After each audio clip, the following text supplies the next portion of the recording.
मेरे प्रिय बच्चे, मैं भली भांति जानता हूँ कि तुम्हारी चिंताओं का कारण क्या है और कौन है। उनमें से कुछ तुम्हारे अपने परिवार के ही लोग हैं। यही तुम्हारी चिंता का कारण है।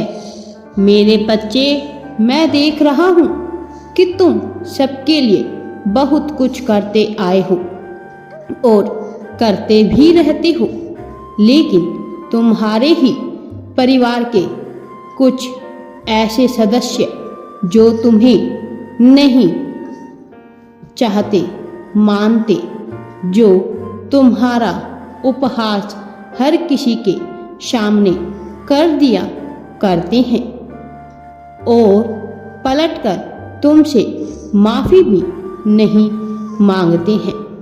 मेरे प्रिय बच्चे, और तुम इतने कोमल दिल के इंसान हो कि उनको माफ़ करके उनकी ही सहायता करने पहुंच जाते हो।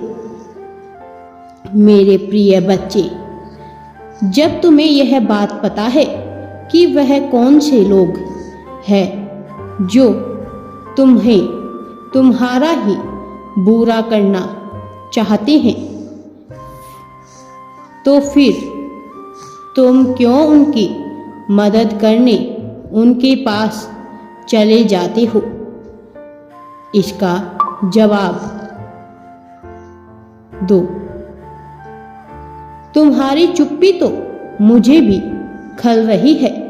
मेरे बच्चे, मैं तुम्हें इस कदर निराश होता हुआ, हताश होता हुआ नहीं देख सकता हूँ। मेरे बच्चे, मैं तुम्हें दुखी नहीं देख सकता। तुम अपनी चुप्पी को तोड़ो। तुम सच जानकर भी चुप क्यों बैठे हो? इस तरह चुप मत रहो। मेरे बच्चे, अपनी चुप्पी को तोड़ो और आगे बढ़ो, वरना सही की जगह गलत हो जाएगा, अर्थ की जगह अनर्थ हो जाएगा। उसी सदस्य की वजह से तुम्हारे घर में जो दुख का माहौल बना हुआ है, मेरे बच्चे, उस माहौल को देखकर तुम और भी ज़्यादा दुखी हो जाते हो और सोच रहे हो कि कब यह माहौल खुशियों के माहौल में परिवर्तित हो जाए। इसीलिए तुम बहुत ज़्यादा परेशान भी हो रहे हो। मेरे बच्चे, तुम अब बिल्कुल भी परेशान मत हो, क्योंकि अब तुम्हारे जीवन में सब कुछ बदलने वाला है। अब तुम्हारे परिवार का वह सदस्य भी सुधरने वाला है। वह सभी से माफ़ी भी मांगने वाला है। तुमसे भी वहाँ क्षमा मांगेगा। और साथ ही याद रखो कि तुम्हारे जीवन में कोई और भी प्रवेश करने वाला है। क्या तुम जानते हो कि वह कौन होगा?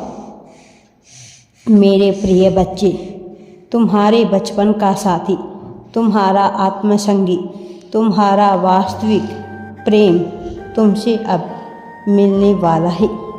मेरे बच्चे, सफलता अब तुम्हारे पास ही है। तुम्हें अब सब कुछ अच्छा ही अच्छा प्राप्त होगा। तुम्हें तो पता भी नहीं है कि आखिर कौन था जो तुम्हें बचपन से ही प्रेम किया करता था और तुम्हें बताया भी नहीं। तो आज इस सच्चाई को सुन लो।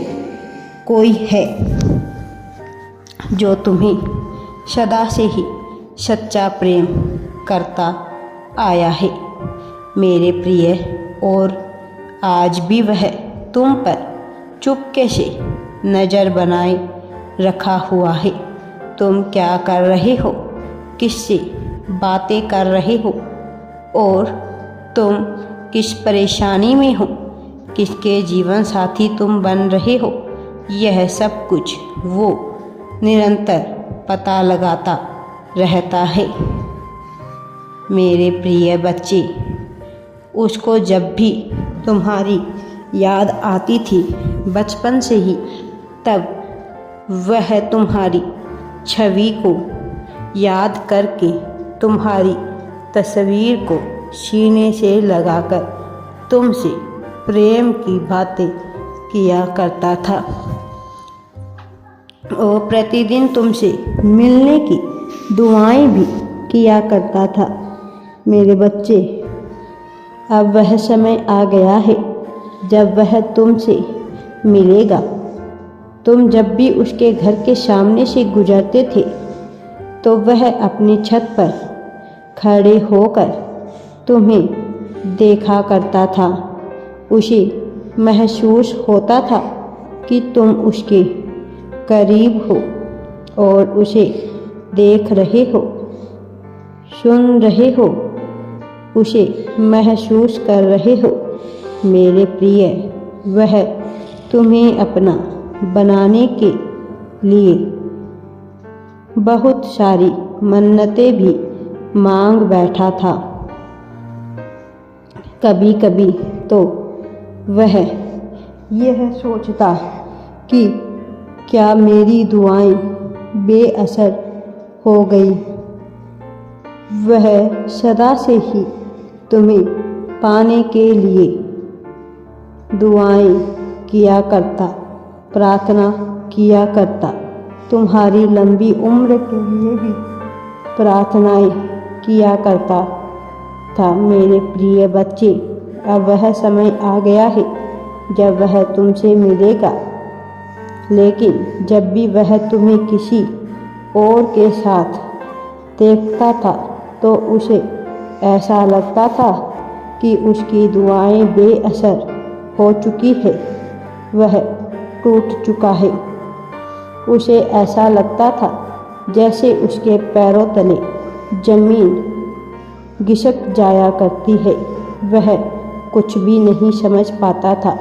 लेकिन मेरे बच्चे, वह तुम्हारे जीवन में आने से तुम्हारी सारी परेशानियां, दुख, दर्द सब कुछ दूर हो जाएगा और तुम्हारा जीवन में अच्छा समय प्रारंभ हो जाएगा। तुम्हारे चारों ओर खुशियां ही खुशियां और सफलता ही सफलता तुम्हें मिलने लगेगी। तुम्हारी नकारात्मक ऊर्जा दूर हट जाएगी और सकारात्मक ऊर्जा का तुम्हारे जीवन में परिवेश होगा, जिससे तुम्हारे चारों ओर अच्छा ही अच्छा होगा। कुछ चमत्कारी घटनाएं भी घटित होगी मेरे बच्चे, जिससे तुम फूले नहीं समाओगे। राधे राधे जी। वीडियो पसंद आए तो लाइक, शेयर एंड चैनल को सब्सक्राइब जरूर करें।